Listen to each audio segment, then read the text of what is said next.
At dahil mainit ng panahon, ayan, biglaan ho nagkaayaan sa Mauban, Quezon para bumili ng isda. Dahil nandini na rin sa Mauban, Quezon, ayan, naisipan din namin na maligo na sa dagat. Nagluto din kami ng amin na hapunan. Inihaw na yellowfin tuna, pusit at saka ho kalapato. Bali, tatlo lang ho kami diyan. Inabot na din kami ng gabi bago makaligo.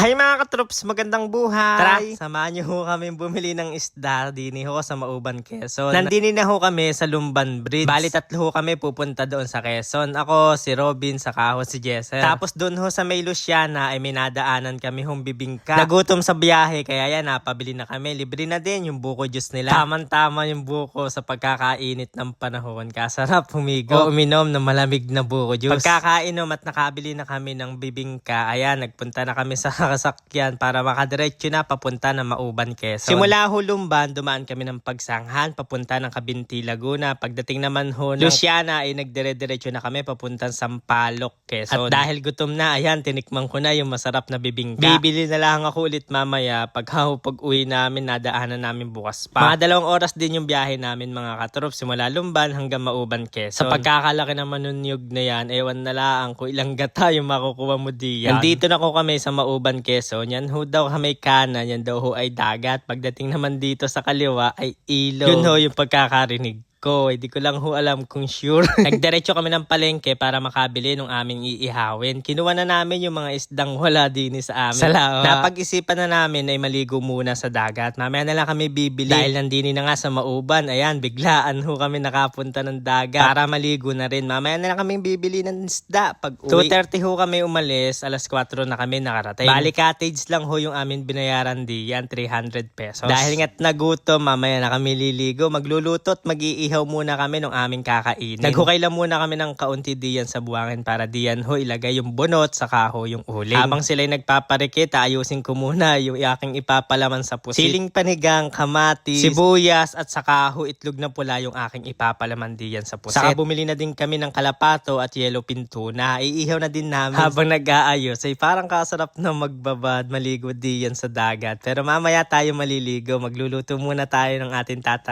sa aming kakainin. Dini ho kami naligo sa Bulwagin sa Mauban, Quezon. Malapit ho yan sa planta. Susunod natin ay sa Real naman tayo maliligo. Dahil nakapagpabaga na sila at nakapagparikit, ayan, una ko na isasalang yung yellowfin tuna. 2 slice lang ho yung aming binili. Tapos akin na din hong isasabay ihaw itong kalapato. Sa pagkakasarap ho niyang kalapato, lalo na pag inihaw mo, sinigang, paksiw, pangat sa sampalok, ay kasarap umigop na masarap na sabaw. Akin hong nilalagay diyan sa ating inihaw mga katrops. Gawa na may natira ako doon sa palaman ng ating pusit. Ay naglagay na lang ako doon ng toyo sa kalangis. Tamang patingin-tingin muna sa dagat. Nagluluto muna, mamaya na maliligo. Ayan, nakakain pa nga ng bibingka. Kakasarap pakinggan yung alo ng dagat. Naluto na yung unang salang. Ito naman pangalawa, yung pusit. Yan ho, yung nilagyan ko ng palaman. Bali, hapunan na namin to mga katrops. Medyo dumidilim na nga din, kaya panigurado ay gabi na kami makakaligo diyan. Bago kumain, yan, magbasa muna ako ng aking paa. Maalatan man lang ng tubig dagat. Magmumuni-muni muna diyan habang pinapakinggan yung alon. Sabi ko nga sa mga kasama ko, pagbalik namin doon sa palengke, babalikan ko yung orange na isda saka ho yung malaking pusit para makapagluto ng malaking calamares. Tapos magdadali at bibili na din kami ng kalapato. Ayan, luto na yung ating ulam mga katrops. Kaya tara, kain ho tayo mga katrops. Ang ulam ho namin ngayon hapunan ay inihaw na pusit, kalapato at saka yellowfin tuna. Naglagay din kami ng itlog na maalat. Nagawa na lang din kami ng sausawan na toyo, suka, kalamansi at saka ho sibuyas. Nilagyan na din namin ng siling ilobyo para ho maalam. Habang kumakain kami diyan ng aming hapunan, ay nakikita namin yung ganda ng dagat, lalong-lalo na ho yung kabilugan ng buwan. Talaga mapapasarap ka sa pagkain niyan mga katrops. Dahil nga biglaan ay wala kaming dalang sinaing. Bumili na lang kami ng bigas. Doon na din kami nagpasaing doon sa binilhan namin tindahan. Diyan ho sa tapat din ng cottage ng amin ni Ren. 1 kilo na yung pinasaing namin para hindi kami mabitin. Dahil yung matitira naman ay amin yung iuwi kaya hindi rin ho masasayang. Katapos kumain, ayan, nagpahinga lang kami saglit. Tapos nagbabad at naligo na din kami sa dagat. Ganito pala ang lasa ng alat. Parang gusto na kita. Ay, pero lang no. Dahil malakas ho yung alon, ay hindi na muna ako nag-video ng karamihan diyan. Saglit lang nag-video ay inalis ko na yung aking cellphone. Mahirap na baka malaglag. Mahirapan pa ako maghanap sa iyo. Dahil madilim na nga, hindi na kami lumayo. Di nila ho kami sa medyo may kababawan. Naglaro pa nga ang isip bata. Naging isip bata pa nga. Pagkakatapos namin maligo mga katrops, ayan, umuwi na kami. Nagdaan kami sa palengke. Yun nga lang, ay sarado na pala. Nawala na yung mga isda na dapat bibilin namin. Buti na lang ay may contact ho si Robin. Ayan. Sakto naman daw at nakauwi na sila. Ayan, may mauwi kaming kalapato. Yung kalapato na lang muna yung amin dadalhin. Sabi ko kay Jesser ay 3 piraso na lang sa akin. Siya na lang bumili nung iba. Ay sa susunod na balik na lang kami bibili ng panibago. Pagbukas na yung palengke. Sa part 2 ko na lang hululutuin yung kalapatong nabili kong 3 piraso mga katrops. Kaya maraming salamat ho sa inyo mga katrops. Love love!